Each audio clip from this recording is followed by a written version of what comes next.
మీ పేరు? నా పేరు కొప్పుల దివ్యవాణి. మాది బోర్పాల గ్రామం, తుళ్ళూరు మండలం. మీరు అమరావతి అంటున్నారు, అమరావతి ఏరియా అంటున్నారు కాబట్టి గతంలో చంద్రబాబు నాయుడు గారు చెప్పారు అమరావతి సెల్ఫ్ ఫైనాన్స్గా డెవలప్ చేస్తాము, అప్పులు తేవాల్సిన అవసరం లేదని చెప్పారు. కానీ ఇప్పుడు అప్పులు తెస్తున్నారు.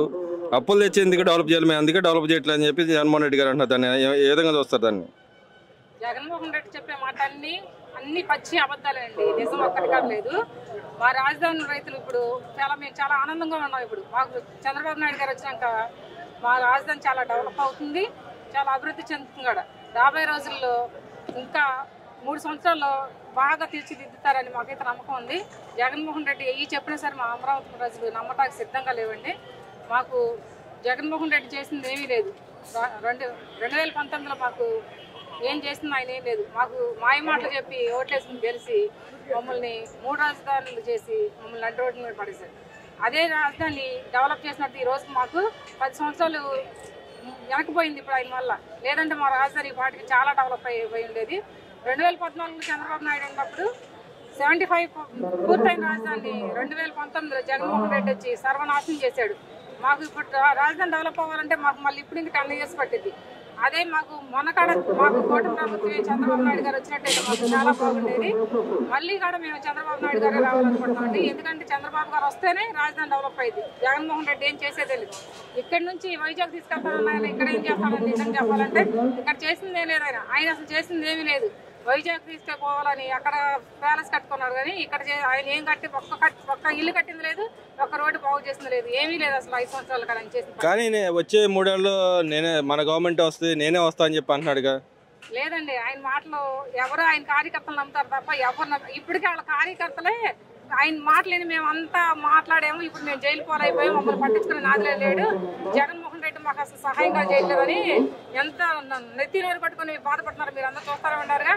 ఆయన మాటలు నమ్మితే నట్టేట మునిగిపోవడం ఏం చేస్తారు. కానీ మీరు నట్టేట మునిగారని మీరు అంటున్నారు, కానీ వాళ్ళ నాయకులు అంటున్నారు మా మీద అక్రమ కేసులు పెడతానని చెప్పి అంటున్నారు. నిజంగానే ఈ గవర్నమెంట్ కేసులేం కాదండి, వాళ్ళు నిజంగా ఎర్రవీగి మా టీడీపీ నాయకుల్ని నోటికొచ్చినట్టు అడ్డదిడ్డాలుగా మాట్లాడి పిచ్చి పిచ్చిగా వ్యాఖ్యలు చేశారు కాబట్టి, దేవుడు ఉన్నాడు కాబట్టి ఈ రోజు వాళ్ళు అనుభవిస్తున్నారు.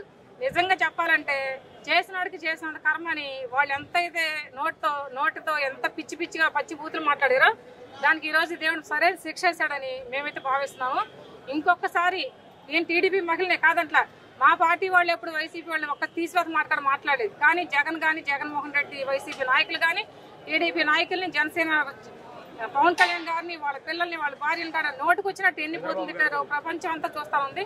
ఆ లాస్ట్కి చంద్రబాబు నాయుడు గారిని రాష్ట్రానికి తండ్రులు అంటే ఆయన్ని అంత 73 సంవత్సరాల వయసులో స్కిల్ డెవలప్మెంట్ కేసులో ఏ తప్పు చేయకపోయినా సరే కావాలని రాబోయే ఎన్నికల్లో గెలుస్తాడన్న భయంతోనే ఆయన కావాలని అక్రమంగా కేసు పెట్టి జైలుకి పంపించాడు. కానీ దేవుడు ఉన్నాడు కాబట్టి ఆయన నేనైతే ఎప్పుడు మా దేవుడు యేసుప్రభు అండి, మేము దేవునికి వస్తాము. నేను పుట్టినాక దేవుడిని ఎప్పుడు దీక్ష తీసుకుని నా కోసం అయితే ఎప్పుడు ఏది అడగలేదు. కానీ నేను బాబు గారి కోసం మా మేరీ మాత దీక్ష తీసుకొని బాబు గారు జైలు నుంచి త్వరగా రావాలని మొక్కుని దీక్ష తీసుకునండి. బాబు గారు ఎన్ని రోజులకు వచ్చినా సరే అప్పటి వరకు నేను ఈ దీక్ష అంటే ఆయన అంటున్నాడు అంటే నా పక్కన 40% ఓటు నా పక్కనే ఉంది. చంద్రబాబు నాయుడు గారు మోసం చేసి గెలిచారు. మహిళలకి అసలు ఏం చేయట్లేదు, పథకాలు ఇస్తాడు, ఒక్క పథకం కూడా రావట్లేదు, నేనే వస్తానని చెప్పి ఆయన చెప్పుకుంటున్నాడు కదా. పథకాలు ఇవ్వట్లేదంటే ఇంకా పథకాలు ఇంకా స్టార్ట్ కాలేదండి. స్టార్ట్ చేస్తే అందరూ పథకాలు ఇస్తారు. ఇప్పుడు మే నెలలో అమ్మఒడి ఇస్తానంటున్నాడు, మెగా డిఎస్పీ తీసుకొస్తానంటున్నాడు లోకేష్ గారు చదువుకునే పిల్లలకి చాలా చేదోడుగా ఇంటర్ వరకు కూడా ఇటువరకు భోజనం లేదు. ఇప్పుడు ఇంటర్ పిల్లలకి భోజనం మధ్యాహ్నం భోజనం సన్నబియ్యంతో పెట్టిస్తానంటున్నాడు. ఇంకా పిల్లలకి ఇటువరకు ఒక్క పిల్లడికే ఇచ్చాడు అమ్మఒడి, ఇప్పుడు 2-3 అమ్మఒడి ఇప్పిస్తారని చెప్తున్నారు. కాబట్టి ఇంకా ఇది స్టార్ట్ కాలేదు. వచ్చి ఇవ్వకపోతే మీరు అప్పుడు అడగండి.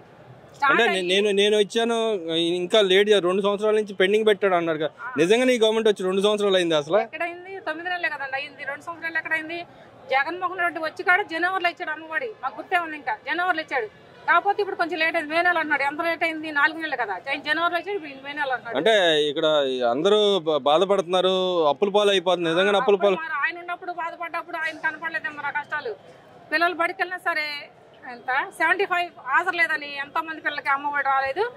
మళ్ళీ కరెంట్ బిల్లు వచ్చింది, అది వచ్చింది, నేను పెన్షన్ కూడా సరిగ్గా రాలేదు. 45 సంవత్సరాల వాళ్ళకి కూడా అది ఇది వంకలు పెట్టి 30% ఇచ్చాడు కానీ 75% ఎగ్గొట్టే తప్ప ఏమీ లేదు.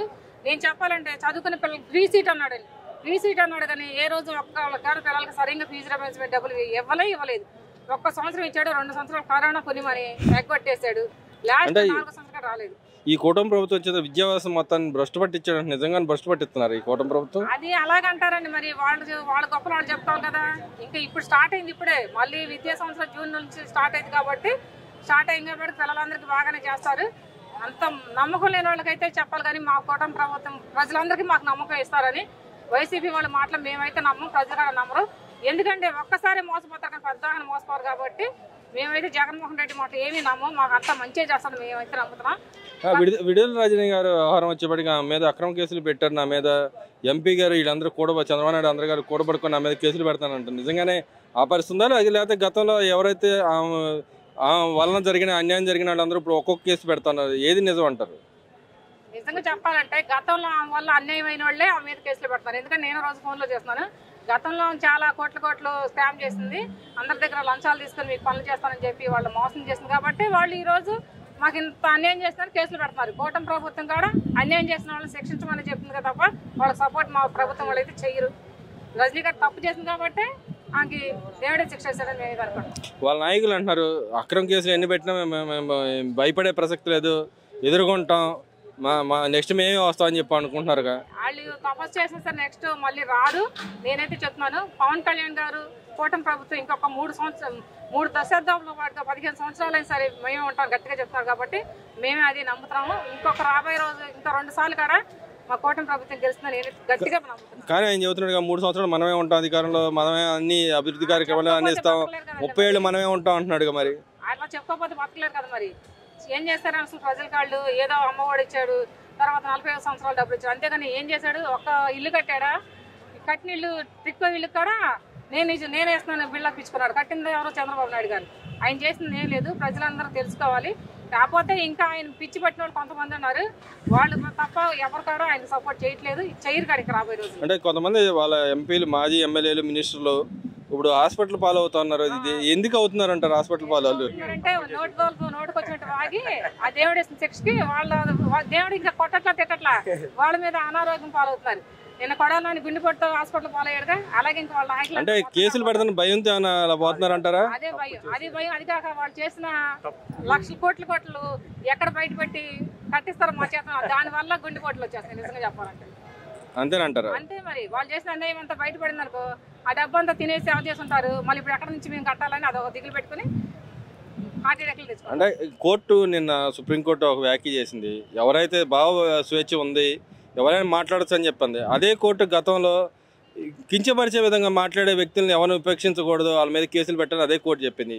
వీళ్ళు అంటున్నారు, వైసీపీ నాయకులు అంటున్నారు, నిన్న ఇచ్చిన కోర్టు తీర్పు కూటమి ప్రభుత్వాన్ని చంపపెట్టు అంటున్నారు. నిజంగానే చంపపెట్టా? అది